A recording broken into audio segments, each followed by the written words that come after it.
Farmer saves bear from cliff. What the bear does next is shocking. Walter Johnson watched in despair as the bear cub clung to the steep cliffside, its terrified cries echoing through the valley of the Adirondack Mountains. The few locals passing by only stared in fear, too scared to approach the trapped animal. Without a second thought, the 68-year-old farmer tied a rope to a sturdy tree and began descending the cliff. "Easy there, little one. I'll get you out," he murmured as he carefully moved closer to the bear. The situation was unusual not just because of the danger, but mainly because it involved a bear in the United States, part of a controlled reintroduction project in the private reserve bordering his property. "Are you out of your mind?" shouted Derek, one of the workers from the neighboring farm who happened to be passing by. "That thing's gonna tear you apart when you get close." Walter ignored the warnings. His eyes, weathered by decades of tough farm life, stayed fixed on his goal. The bear, a cub about a year old, trembled and growled, stuck on a rocky ledge that could give way any second. "I've cared for animals since I was knee-high," he finally replied, never taking his eyes off the cub. "I won't let it suffer." The truth was, Walter had always had a special bond with animals. Ever since the nature reserve was set up on the neighboring property 5 years ago, with an innovative project that included bears rescued from international trafficking, he had quietly watched their adaptation from afar, despite many locals disapproving. The rope swayed dangerously as Walter neared the cub. His calloused hands gripped it tightly, but his old back injury, the result of decades of farm work, threatened to complicate the rescue. "I'll take you back to your mama, little one," he whispered, now just 2 yards from the animal. The bear bared its teeth, frightened. Walter took a deep breath, remembering the techniques he'd learned by watching the reserve handlers from a distance. Slowly, he pulled out a handful of fruit he always carried for encounters with wildlife on his land. "Look what I've got. Here," he said softly, extending his hand with the fruit. The cub sniffed the air, still wary. Walter stayed perfectly still, patient in the way only someone who'd spent decades dealing with nature's unpredictability could be. After what felt like hours, the cub took a hesitant step toward him. It was the moment Walter needed. With a quick but gentle motion, he wrapped his free arm around the cub while keeping a firm grip on the rope with his other hand. "Got you now. Little one, let's get you up." The climb back was far harder than the descent. The cub's weight, combined with the effort to keep it calm, made every inch a struggle, sending sharp pains through Walter's back.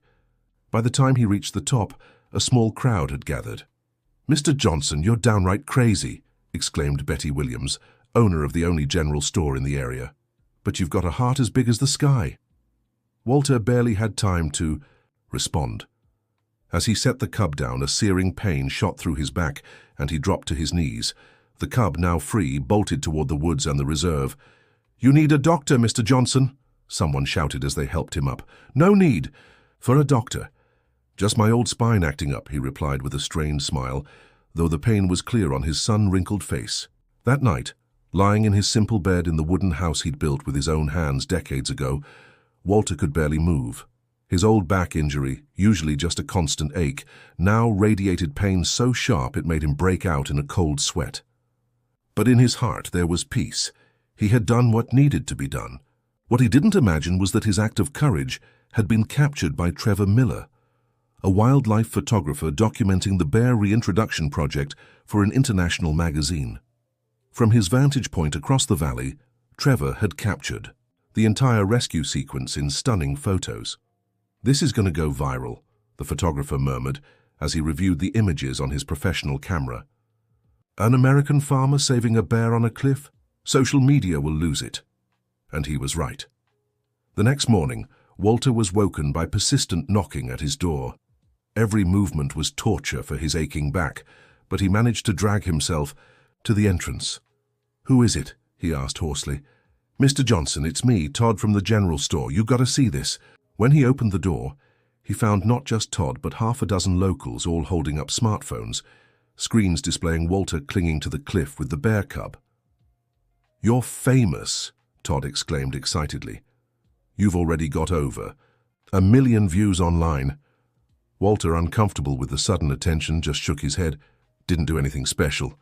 Anyone would have done the same." But deep down, he knew it wasn't true. Most people's relationship with the reserve and its animals was at best cautious, at worst fearful and hostile. Ever since the first bears had been brought in for the project, rescued from circuses and illegal trafficking, locals had protested, fearing for their safety. Walter was different. Despite his rough manner and few words, he had always deeply respected all forms of life. That respect, however, wasn't shared by everyone, especially not his son, Nathan Johnson, whom he hadn't spoken to in 12 years. The memory of his son brought a pang unrelated to his injured back. Nathan had left, swearing never to set foot on that God-forsaken land again, as he called the farm where he'd grown up. Their last contact had been a heated argument about selling the land to a developer from New York City. "This farm is nothing but a money pit, Dad," Nathan had shouted that distant day. "You'll die poor and alone in the middle of nowhere." Walter sighed, pushing the bitter memories away. There was no time for that now. He needed to tend to his back and take care of the animals, but fate had other plans. As evening fell, bringing that golden light Walter loved so much, an unusual noise on the porch caught his attention. With effort, he dragged himself to the window. What he saw nearly made him stumble back. There, less than 15 feet from his house, stood 2 bears. The cub he'd saved was easily recognizable by a star-shaped patch on its chest. Beside it, imposing and watchful, was the mother bear, a magnificent grizzly. Walter held his breath. One sudden move from her could mean the end of his home, and possibly his life. But what happened next defied everything Walter knew about animal behavior. The mother bear, keeping her eyes fixed on the house, gently nudged the cub forward. The little one carried something in its mouth, carefully placing it on the porch before retreating to its mother's side. Walter squinted to see better. There, neatly arranged, were 3 large wild pears, the kind that grew abundantly in the Aiki, higher parts of the reserve. "Good Lord," the farmer whispered, unable to believe his eyes. The mother bear, as if her mission was complete, turned majestically and walked back into the forest, the cub bouncing happily beside her. Before disappearing among the trees, the large bear stopped and looked back at the house one last time, as if to make sure her message had been delivered. What Walter didn't know was that the entire scene had been captured on video. Trevor, the wildlife photographer, had set up automatic cameras around the area after documenting the rescue, hoping to capture footage of the bears in their habitat. What he got was far more valuable. "This is just as impossible," Trevor murmured as he watched the recording on his laptop in the small village inn. His hand trembled as he reached for the phone. "I have to call the production company. They won't believe this. Dear listener, if you're enjoying the story, don't forget to like and especially subscribe to the channel. It helps us a lot as we're just starting out. Now, continuing. The next morning, Walter was surprised, again this time by a van with the logo of a major television network pulling up in front of his property. Out stepped a man in a suit, despite the heat, and a woman holding a microphone. "Mr. Walter Johnson," the woman called, approaching with a professional smile. "I'm Jennifer Clark from National Broadcasting. Could we talk a bit about your encounter with the bears?" Walter, standing on the porch with the help of his old cane, eyed the crew warily. "I got nothing to say," he replied, squinting against the sun. "Just an animal needing help." "An animal that came back to thank you," Jennifer insisted, her smile widening. "Mr. Johnson, you've become a phenomenon on social media. The video of the bear bringing you fruit has already been seen by over 10 million people across the country." Walter felt the blood drain from his face. There was a video. Who could have filmed that?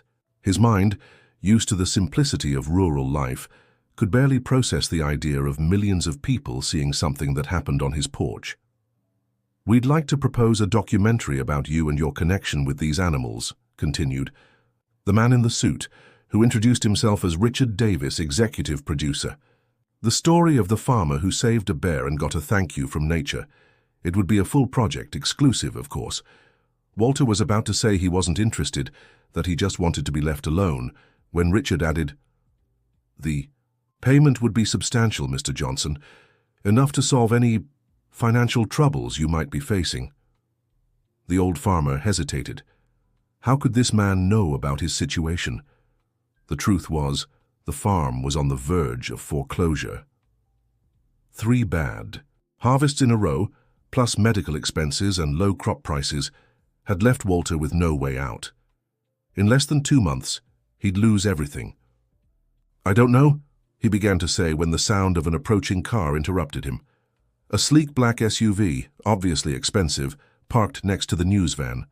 Walter's heart raced as he recognized the driver stepping out. Nathan Johnson. His son was back after 12 years. Older, heavier, but with the same determined look. And he wasn't alone. From the passenger seat stepped a girl around 16, her brown hair in a ponytail and curious eyes that looked just like her grandmother's. "Hello, Dad," Nathan said, walking up with steady steps. "I see you finally got some attention for this backwater." Walter felt as if he'd been punched in the gut. After 12 years, these were the first words he'd heard from his only son. No hug, no "how are you," just that sharp remark. "Nathan," he managed, his voice breaking. "This is your granddaughter, Emma," Nathan continued, nodding at the wide-eyed teenager. "I thought it was about time you two met, now that you've become a celebrity." Emma gave a small, shy smile and waved her hand. "Hi, Grandpa," she said softly. Something in the girl's voice touched the old farmer's heart deeply. Suddenly, the cameras, the unexpected fame, even the back pain, everything seemed insignificant compared to that one word. Grandpa. A word he never thought he'd hear. Deep down, though, a skeptical little voice questioned the coincidence. Nathan Johnson, who swore he'd never come back, shows up just when there's money and fame involved? Walter pushed the thought away. The reasons didn't matter. His son and his granddaughter, whom he barely knew, were here. "Would you like to come in?" he offered hesitantly, gesturing toward the simple house. "I could make some coffee." "We're staying at the inn in the village," Nathan cut in. "We just came to see how you were doing after that bear adventure." The disappointment must have been visible on Walter's face, because Emma quickly interjected, "I'd love some coffee, Grandpa, and I really want to see your farm. Is it true there are bears around here?" The old farmer's face lit up. "Sure are, in the reserve next door. It was set up about 5 years ago, a reintroduction project.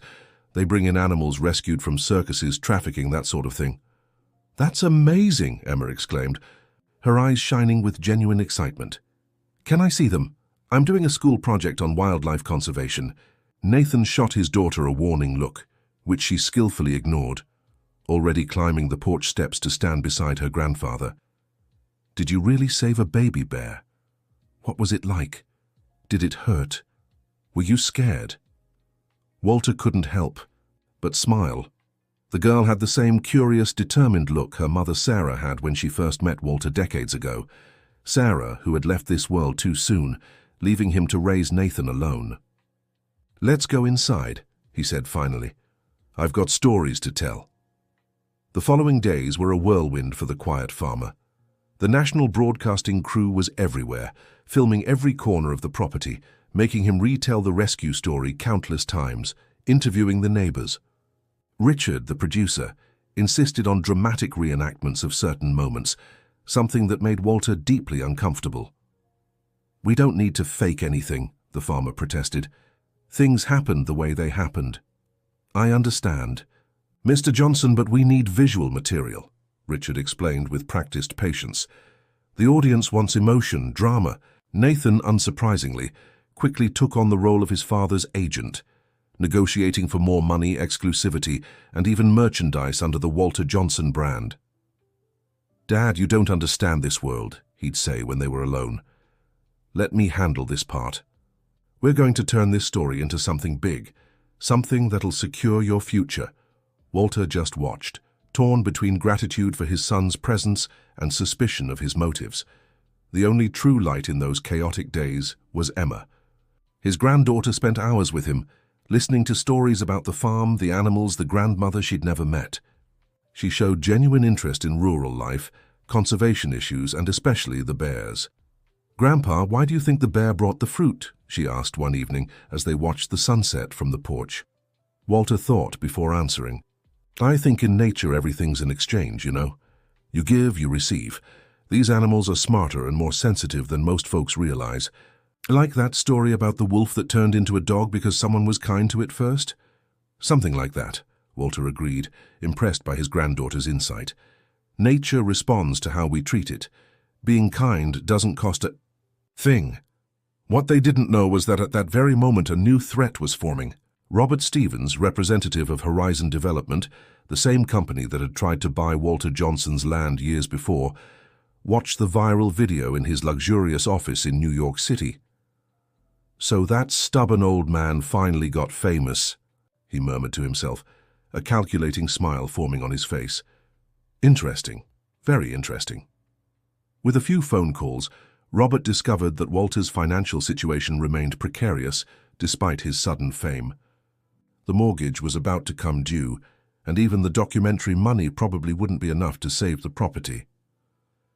"Schedule a visit to Pleasant Valley for next week," he instructed his assistant. "I think we've finally found a way to convince Mr. Johnson to sell that land."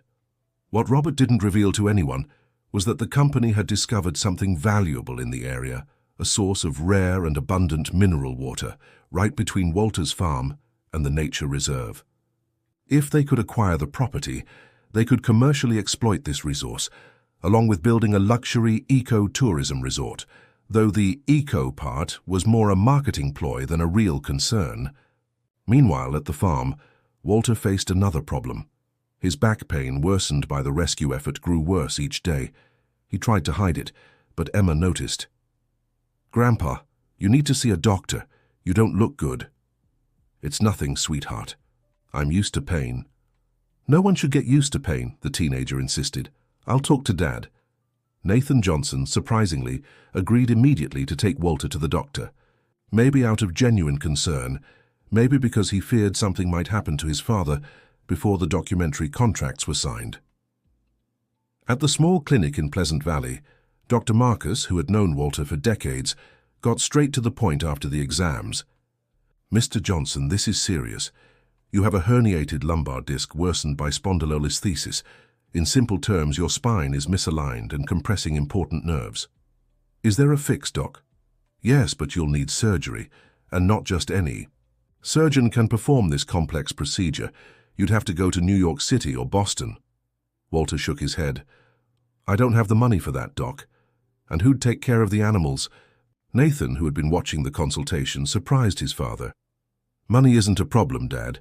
We'll use the documentary advance. As for the animals, Emma and I can stay at the farm for a while." Walter looked at his son with suspicion. Nathan, who had always hated rural life and made no secret of his disdain for his father's useless animals, was now offering to take care of the farm. "Why would you do that, Nathan?" "Because you're my father," he replied simply, though his eyes avoided Walter's. "And Emma's loving it here. It'd be good for her to spend time away from the city." Before Walter could respond, the office door opened and a nurse announced, "Dr. Marcus, sorry to interrupt, but there's a lady insisting on seeing Mr. Johnson. She says it's urgent." A woman around 65, her silver hair elegantly pinned in a bun, entered the room. Her sharp green eyes scanned the space before settling on Walter. The old farmer felt the world stop. He knew those eyes. They were the same ones that had enchanted him 40 years ago, before Sarah, before Nathan, before all the joys and sorrows life had brought him. "Helen?" he whispered, unable to believe it. "Hello, Walter," she replied with a shy smile. "It's been a long time." Nathan looked confused between them. "You two know each other?" Helen Parker had been Walter's first love, decades ago. Daughter of the former owner of the neighboring ranch, she had left to study law in New York City and never returned. Rumor had it she had married an important judge and built a career as an environmental lawyer. "I saw your story on the news," Helen explained, her eyes still fixed on Walter. "When I recognized your face, I knew I had to come back. You must scare a lot of people to risk your life for a bear." "What do you want with my father, Nathan?" Johnson asked, suddenly protective. "I want to help," Helen replied simply. "I heard about the ranch's situation, and now I hear Walter needs surgery. I've been a widow for 3 years and I have no children. I have time and resources to help an old friend." Walter felt a wave of conflicting emotions. Joy at seeing Helen again after so many years, Shame that she found him in such dire straits, suspicion about her true intentions, and a spark of that old feeling, which had never completely disappeared. "I don't need charity," he finally replied. Helen smiled, that same smile that used to disarm him completely in their youth. "It's not charity, Walter. It's friendship." "Who knows? Maybe something more." Nathan cut in abruptly. "My father needs to rest now. We can continue this another day." On the way back to the ranch, Nathan didn't hide his suspicion. "Dad, don't you think it's too much of a coincidence for this woman to show up just as you've become famous? After how long? 40 years? 38, Walter corrected automatically. "And Helen isn't after anything, if that's what you're thinking. Everyone's after something, Dad. The price just changes." The words, spoken with such conviction, made Walter wonder what kind of life his son had lived all those years away. What disappointments had made him so cynical? In the following days, as preparations for the surgery were made, the ranch became the center of a small storm. The film crew was everywhere. Helen visited daily, bringing home-cooked meals and talking at length with Walter about the old days. Emma followed her grandfather like an eager shadow, absorbing every detail of ranch life. And Nathan alternated between fiercely negotiating with the TV producers and casting suspicious glances at Helen. Amid the chaos, no one noticed the quiet arrival of Robert Stevens, the representative from Horizon Development. He settled into the local inn and began asking strategic questions around town, gathering information about the new dynamics at the Johnson Ranch. It was Emma who spotted him first, photographing the property from a distance. The naturally curious teenager approached silently. "Looking for something?" she asked, startling the man. Robert recovered quickly. "Just admiring the view, young lady. This area is truly spectacular. Do you live around here?" "I'm visiting my grandfather," Emma replied cautiously. There was something in the man's calculating gaze that made her uneasy. "That's his ranch." "Ah, the famous Bear Rancher," Robert exclaimed with false enthusiasm. "What a wonderful coincidence. I've been wanting to meet him. I work for a company that develops ecotourism projects, you know? We could make a fantastic partnership." Emma narrowed her eyes, suspicious. "My grandfather hasn't been fond of visitors lately. There's already a lot of people there because of the documentary." "I see," Robert murmured, putting away his camera. "But maybe you could help me. As the smart young woman you seem to be, you must understand business is important. Your grandfather could become very wealthy from the value of this land. Very wealthy. And that would benefit the whole family, including you." Something about his condescending tone deeply irritated Emma. "I'll tell my grandfather you're around," she replied curtly. "So if he wants to talk to you, that's his problem. Excuse me." As she walked away, the teenager didn't notice the smile forming on Robert's face. His plan wasn't to approach Walter directly. It was to plant seeds of discord, and he'd just found his first target. Nathan Johnson's natural suspicion. That evening during dinner at the farm, Emma casually mentioned the encounter. "Dad, did you know there's a man from a development company who wants to talk to Grandpa? He said it's about ecotourism or something." Nathan stopped eating immediately. "Development company? What's the name?" "I don't know, he didn't say, but he seemed really interested in the farm." Walter shook his head. "Must be that fellow from Horizon again. They never give up. They've been trying to buy this land for years." "And why have you never sold?" Nathan asked, trying to sound casual. "Because this isn't just land, son. It's history. It's life. Your mother is buried in that garden over there. Your childhood was here. How could I sell?" An uncomfortable silence fell over the table. Finally, Emma asked what everyone was avoiding. "But what about now, Grandpa? With the mortgage due and the surgery to pay for?" Walter let out a deep sigh. "I don't know, sweetheart. Maybe it's fate telling me it's time to let go." "Or maybe it's an opportunity," Nathan interjected, his eyes gleaming in a way Walter knew all too well. It was the same look he'd had as a boy, hatching some clever scheme. "This sudden fame, the documentary, we can use it to our advantage. The property has never been worth more than it is now. I won't sell, Nathan, my mind's made up. But Dad, be reasonable. How long do you think this fame will last? A month from now, no one will remember the old man who saved a bear. But if we act now, we can turn this into something permanent. An eco-resort with your name, maybe? Think of the legacy." Walter looked at his son with sadness. "My legacy is right here, Nathan. In this land I've preserved, in these animals I've protected, and in you and Emma, even if you don't value that." Nathan pushed his plate away, visibly frustrated. "Fine. Keep being the same stubborn old man. Let's see how long your stubbornness holds up when the bank comes to take everything." He abruptly left the table, leaving Walter and Emma in awkward silence. The teenager reached for her grandfather's hand. "He didn't mean that, Grandpa. He's just worried." "I know, sweetheart. Your father's always been like this, impulsive. Heart in the right place, but too quick to speak." Dear listener, if you're enjoying the story, don't forget to like and subscribe to the channel. It really helps us as we're just starting out. Now, continuing. The next morning, the landscape Walter loved so much was covered in dark clouds. The forecast predicted a heavy storm, which worried the old farmer. The rainy season had come early this year, and the condition of the slope near the reserve border wasn't the best. We're going to have trouble," he remarked to Trevor, the photographer, who was still documenting daily life on the farm for his personal project alongside the documentary. "What kind of trouble?" Trevor asked, adjusting his camera. "Landslides. That slope near the cliff where I rescued the cub showed signs of instability during the last rains. If a heavy storm hits, it could collapse." "And would that affect the bears?" Walter nodded gravely. "The family we've been tracking has a den not too far from there. If the slope gives way, it could block their path to the water source." Trevor frowned thoughtfully. "We should warn the Reserve Administration." "I've tried, but they have a strict no interference with natural behavior policy." Walter shook his head, as if an unstable slope due to deforestation decades ago is natural. The conversation was interrupted by the arrival of Nathan Johnson, accompanied by a man in a well-tailored suit whom Walter Johnson recognized immediately. "Good morning, Dad," Nathan greeted with exaggerated enthusiasm. "Remember Mr. Stevens from Horizon Development? He has a very interesting proposal to discuss with us." Walter felt his blood boil. Had his own son brought that vulture into his home?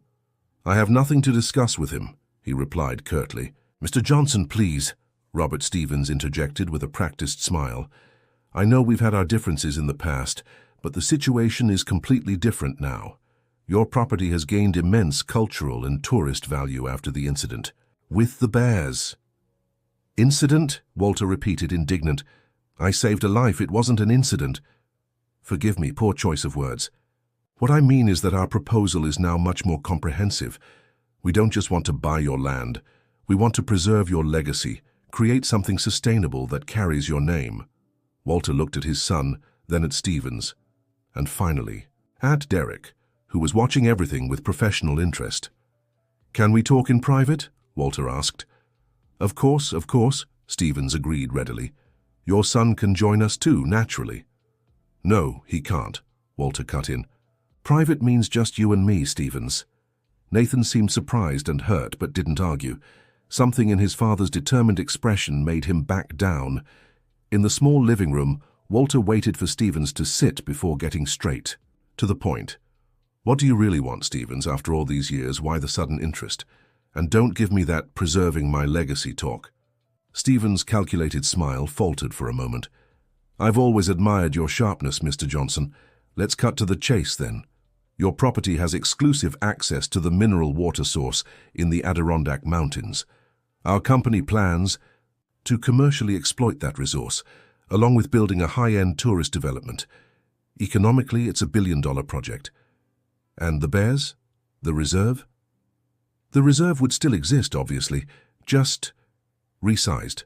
The animals could be relocated to more suitable areas." Walter let out a dry laugh. "Resized? You have an interesting way with words, Stevens. The answer is no. Now get out of my house." "Mr. Johnson, be reasonable. Your financial situation is critical. Your health requires expensive care. Your son clearly understands the value of this opportunity. Don't let stubbornness make you lose everything." "I'd rather lose everything to the bank than sell my soul to you," Walter replied, struggling to his feet. "This meeting is over." When they returned to the porch, they found a tense scene. Helen had arrived and was in a heated argument with Nathan. Emma watched wide-eyed while Derek discreetly recorded the scene with his camera. "Your father built this place with his own hands," Helen said, her finger jabbing at Nathan's chest. "How could you go behind his back? And you showing up out of nowhere after decades think you have any right to speak?" Nathan shot back. "I'm trying to make sure my father has comfort in his final years instead of dying while working in this middle of nowhere." "Nathan!" Walter's voice thundered, startling everyone. The usually calm farmer rarely raised his voice. "Hey, enough, Mr. Stevens is already leaving, and we have a lot to talk about." At that moment, as if to underline the tension, thunder shook the sky, and heavy raindrops began to fall. The storm, both literal and metaphorical, had arrived. The following days were marked by relentless heavy rain. The tension inside Walter's house was palpable. Nathan Johnson barely spoke to his father, focusing solely on negotiations with the documentary production company. Emma split her time between helping her grandfather with the animals and trying to mediate the family conflict. Helen showed up daily, bringing not just food but also troubling news. "The dam on the Hudson River is almost at its limit," she reported on a particularly rainy afternoon. "If this keeps up, they might have to open the floodgates. That would flood the entire lower part of the valley, including the area where the bears usually stay," added Walter, concerned. "I need to warn the Reserve Administration."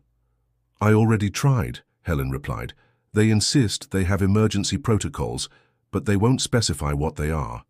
And with this rain, the road to the reserve headquarters is practically impassable." Walter felt a pang of worry.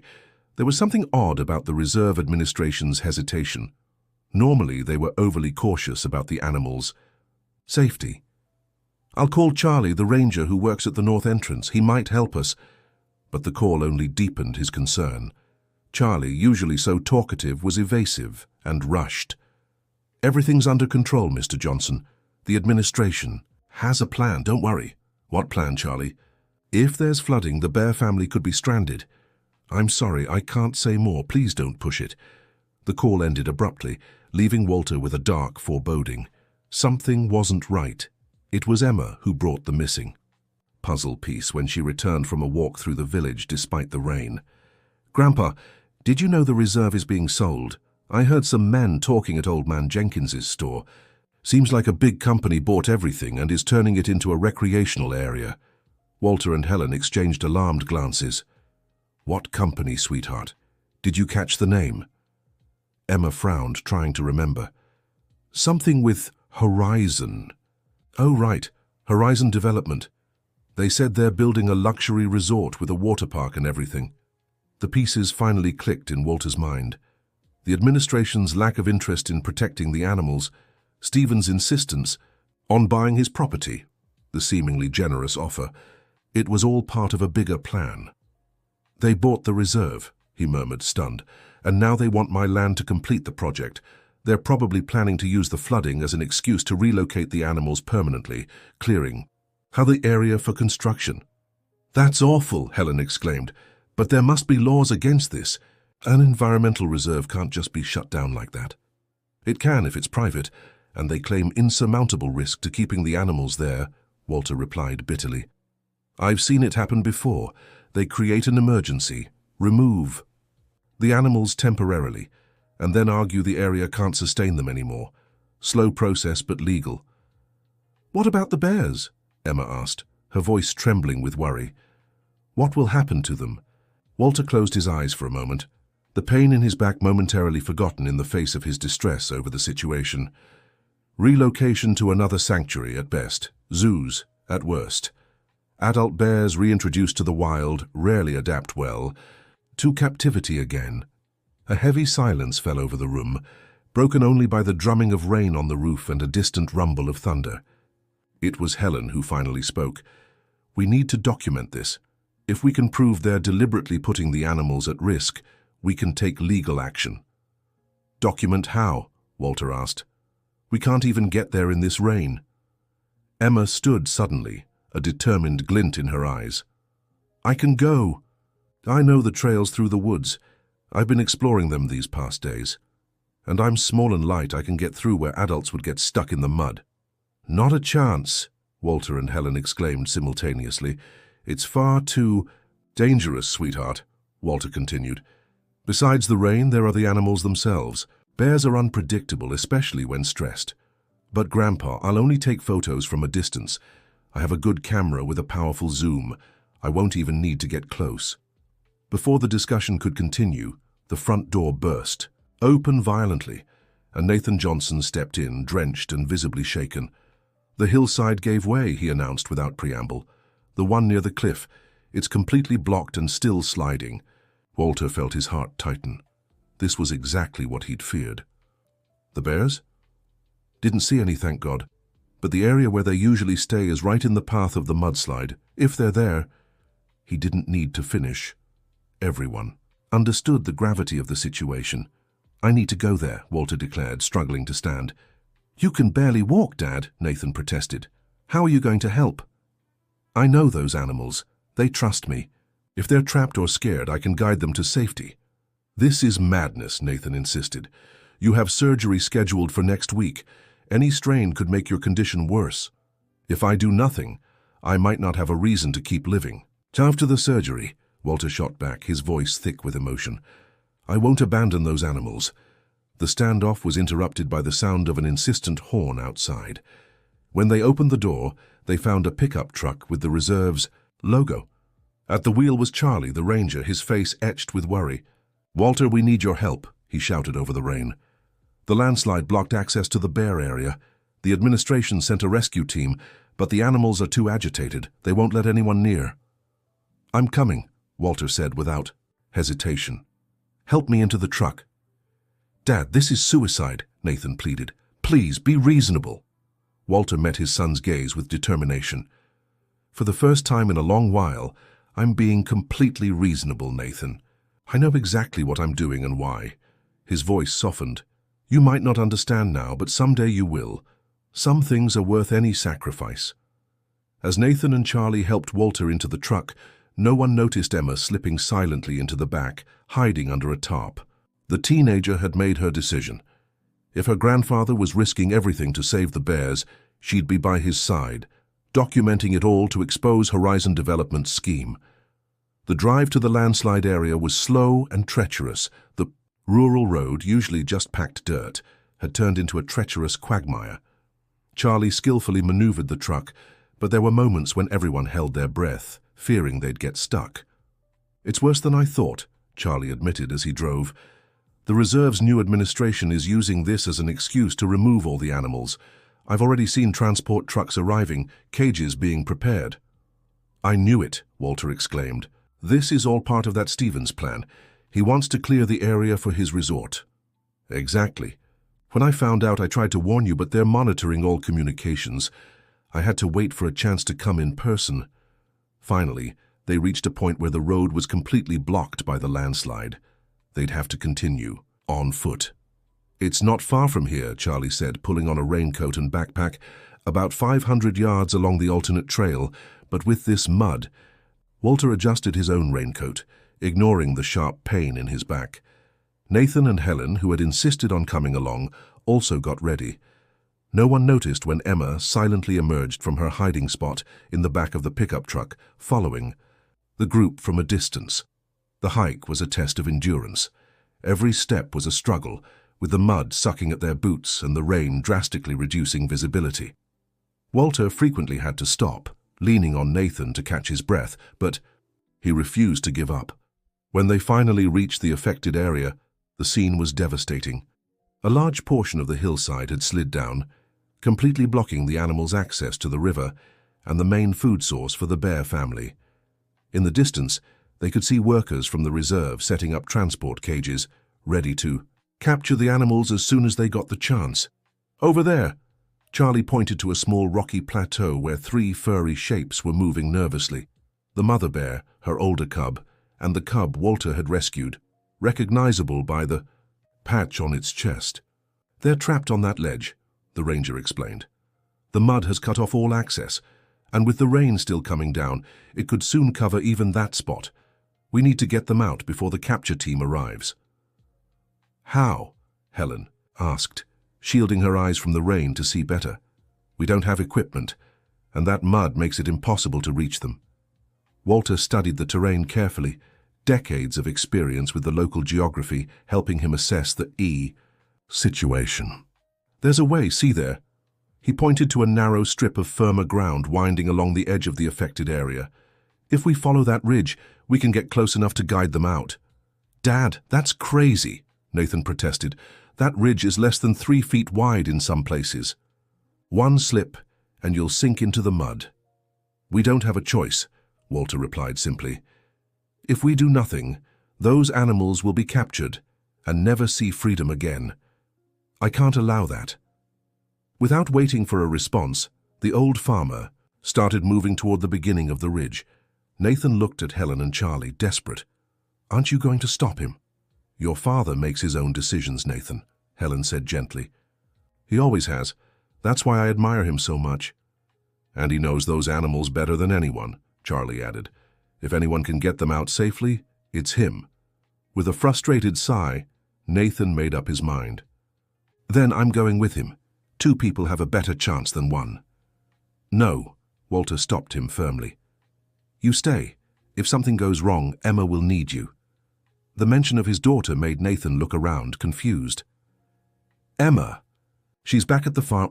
No, she's not, Walter interrupted, pointing to a small figure trying to hide behind a nearby tree.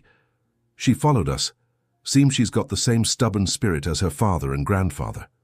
Nathan hurried over to his daughter, torn between relief at seeing her safe and anger at her recklessness. What are you doing here? It's too dangerous. Emma, soaked to the bone but determined, held up the camera she was carrying. I'm documenting everything, Dad, to prove Horizon Development is doing this on purpose. Look, I took pictures of the men setting up cages before anyone even tried to rescue them. The 4 adults looked at the photos on the small screen. They were clear images of workers preparing transport cages, with the Horizon Development logo visible on some equipment. Even more damning, the photos included Robert Stevens talking to what looked like the reserve's new administrator, pointing at maps and clearly planning something. This is pure gold, Helen murmured, her lawyer's eyes gleaming. With this evidence, we can file an injunction to stop any animal transfers. I can reach out to some contacts in New York City right away, but first we need to save those bears, Walter reminded. Emma, keep your camera ready, keep documenting everything, but from a distance. It's very important. The teenager nodded solemnly, understanding the weight of responsibility. I'll do it, Grandpa. You can trust me. Walter looked at his son, his eyes conveying everything words couldn't express in that moment. Pride, hope, reconciliation, and also a veiled goodbye in case the worst happened. Take care of my granddaughter, Nathan, and I'm sorry I wasn't always the father you needed. Nathan Johnson, usually so eloquent and confident in his big city life, found himself speechless. He simply nodded, his eyes suddenly moist, and squeezed his father's shoulder in a silent gesture that spoke louder than words. With that, Walter began his journey along the narrow ridge of land, each step meticulously calculated as the rain continued to fall and the mud piled up. As he approached the bears, Walter began speaking softly, using the same tone he'd used during the rescue of the cub. Easy now, family, it's me, your old friend. I'm here to help again. Surprisingly, the mother bear seemed to recognize him. Her frantic movements slowed, and she fixed her intelligent eyes on the farmer. The youngest cub, the one Walter had saved, even took a few hesitant steps toward him, much to the mother's dismay, who growled a warning. That's right. You remember me, Walter continued, now just 10 yards from the rise where the bears stood. I'll show you a safe path. Trust me one more time. Nathan, Helen, Charlie, and Emma watched the incredible scene from a distance while the teenager captured everything with her camera. It was an almost mystical sight, an elderly man seemingly frail, communicating with 3 powerful wild bears in the middle of a storm. My God, he's going to do it, Helen whispered, her voice choked with emotion. He always does, Nathan replied, a newfound respect for his father swelling in his chest. Walter's plan was simple. Guide the bears along an alternate route, using the same narrow path he'd taken to reach them. From there they could reach a safe area of the reserve, far from the transport cages and the men from Horizon Development. When he was just 5 yards from the bears, disaster struck. A new section of the slope began to give way under the relentless pressure of the rain. The patch of solid ground where Walter stood started to tremble and crumble. "Dad!" Nathan shouted, instinctively running toward him, but Charlie held him back. "No, you'll get trapped too." Walter felt the ground literally disappearing beneath his feet. In a moment of absolute clarity, he made the only decision possible. Instead of trying to retreat, he leaped forward, toward the rise where the bears stood. It was a desperate jump, fueled by adrenaline, completely ignoring the searing pain in his back. For a moment, it seemed he wouldn't make it. His aging body no longer had the strength it once did. But then something incredible happened. The cub he'd rescued quickly moved to the edge of the rise and extended its paw as if trying to help. Walter grabbed an exposed root with one hand and, with the other, reached for what seemed to be the cub's outstretched paw. He couldn't say for sure if the bear actually helped him or if it was just the impression of those watching from afar, but he managed to pull himself up to the safety of the small rocky ledge. Now, however, he was completely stranded with the 3 bears. The ridge of land he'd come from was gone, swallowed by the mud. "He's trapped," Emma cried, tears mixing with the rain on her face. "We have to help him." Nathan looked around desperately, searching for any solution. Charlie was already on the radio, trying to contact other rangers, while Helen used her cell phone to find a signal and call for outside help. On the plateau, Walter caught his breath, aware of the irony of the situation. He had come to save the bears and now was trapped with them. The mother bear watched him curiously, showing no aggression but clearly puzzled by the human presence so close. The cubs, especially the rescued one, seemed more at ease, even cautiously sniffing the old farmer. "Looks like we're all in the same boat now," Walter murmured to the animals, "or better yet, on the same island." The situation was dire. The rain continued mercilessly, and the mud slowly rose.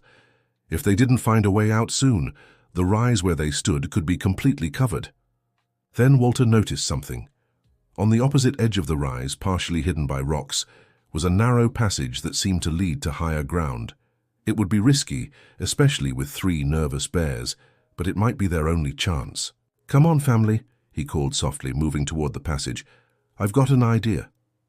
To the astonishment of everyone watching, the bears seemed to understand. The mother hesitated at first, but as Walter moved toward the passage, she let the cubs follow, then joined them, keeping a respectful distance. "I can't believe what I'm seeing," Charlie whispered, dumbfounded. "In 15 years working with wildlife, I've never seen anything like this."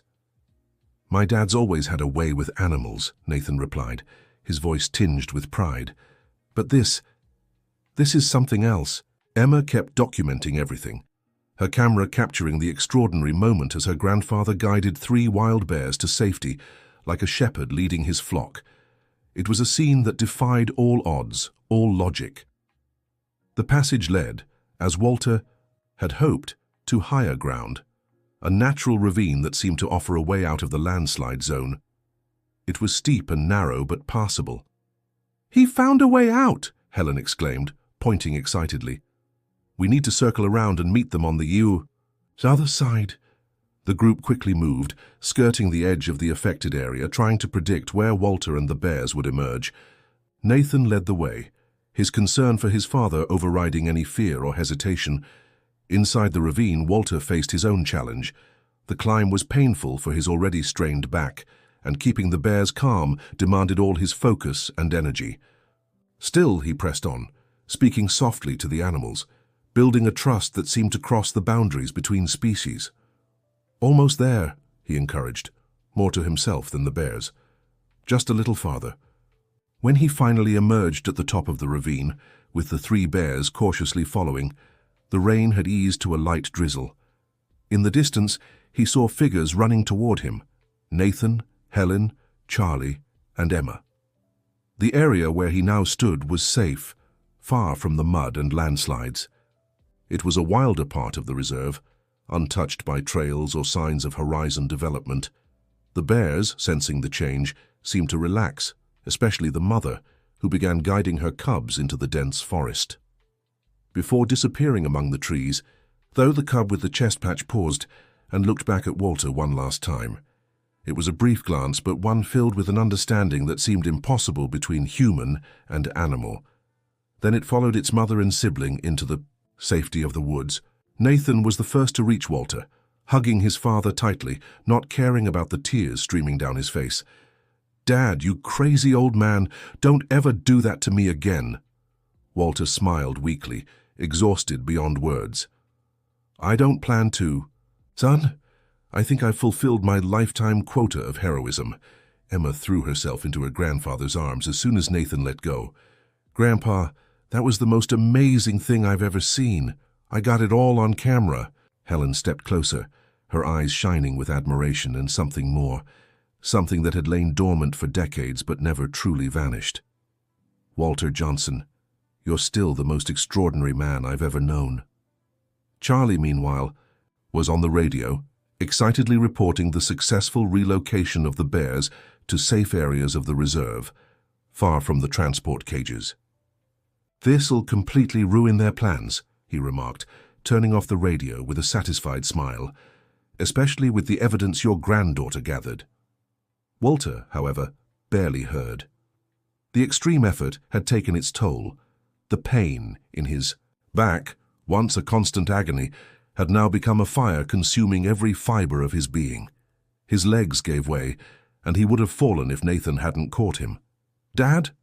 Dad!" Nathan's voice sounded distant, as if coming through a tunnel. "We need help over here." The next few hours passed in a blur for Walter. He vaguely remembered being carried on an improvised stretcher, the sway of an ambulance, the bright lights of a hospital, the worried voices of doctors. The last thing he saw before losing consciousness was the faces of Nathan, Helen, and Emma, all leaning over him, their expressions a mix of concern and love. When he finally woke, he was in a hospital room in New York City. Soft light filtered through white curtains, and the rhythmic sound of heart monitors filled the silence. "Welcome back, sleepyhead," said a gentle voice beside him. Helen sat in a chair near the bed, an open book in her lap. She looked tired, but smiled with genuine relief. "How long?" Walter began, his voice rough. 3 days, Helen replied, offering him water with a straw.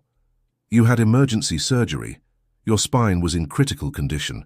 The doctor said he'd never seen anyone with such a severe injury still manage to move, let alone rescue bears in a landslide." Walter tried to smile but was too exhausted. The bears? They're safe. Emma's photos and videos caused a national uproar. Horizon Development is facing lawsuits for environmental fraud and attempting to misuse a protected reserve. Robert Stevens is under personal investigation. Walter closed his eyes, feeling a wave of relief. "And the farm?" Helen hesitated before answering.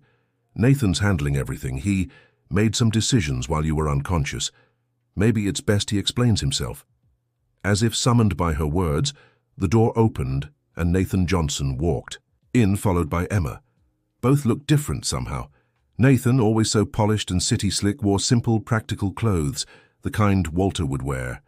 Emma carried an impromptu bouquet of wildflowers. "Dad!"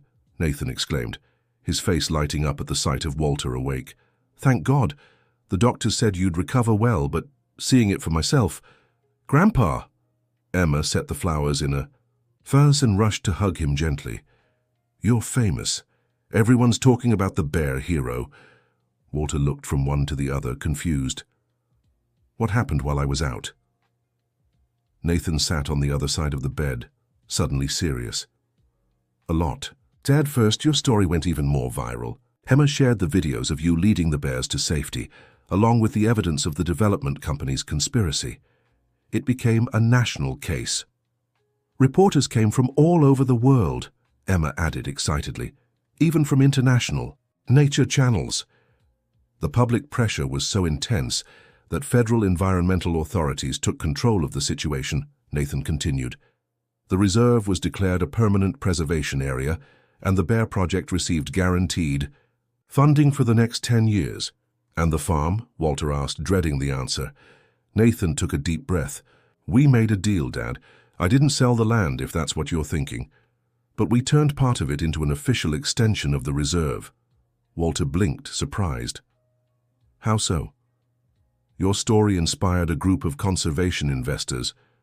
They offered an agreement: keep the property in the family but dedicate 70% of it to expanding the reserve, especially the area with the mineral water spring. In return, we received substantial financial compensation and a stake in the educational ecotourism programs they'll develop.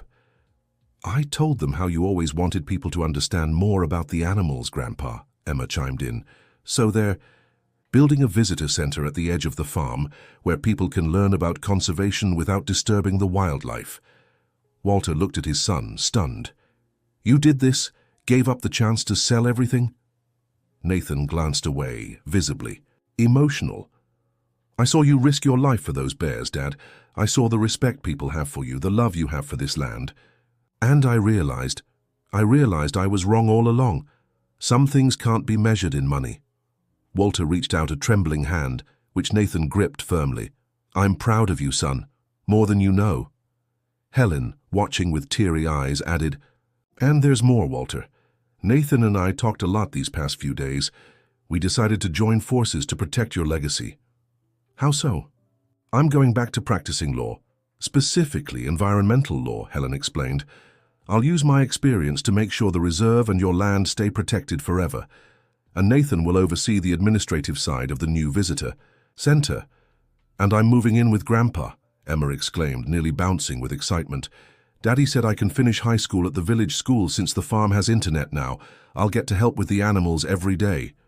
Walter looked at the three of them, feeling an emotion so deep he could barely speak. His family, fractured for so long, was now whole. His land, which he feared losing, was now safe. The bears, which he'd risked everything to save, were now protected. I don't know what to say, he began, his voice thick. You don't have to say anything, Dad, Nathan replied softly. Just focus on getting better. We've got a lot of work ahead, and this time we're doing it together. The following months brought transformation for Walter and his family. His recovery from surgery was slow and sometimes painful, but with Nathan, Helen, and Emma by his side, the old farmer gradually regained his strength. The farm changed too. Part of the main house was renovated for comfort, but kept its rustic charm, which Walter loved. The new visitor center, built with sustainable materials and blending seamlessly into the landscape, began welcoming school groups and tourists eager to learn about wildlife conservation. Helen moved to Pleasant Valley permanently, settling into a cozy home near the farm.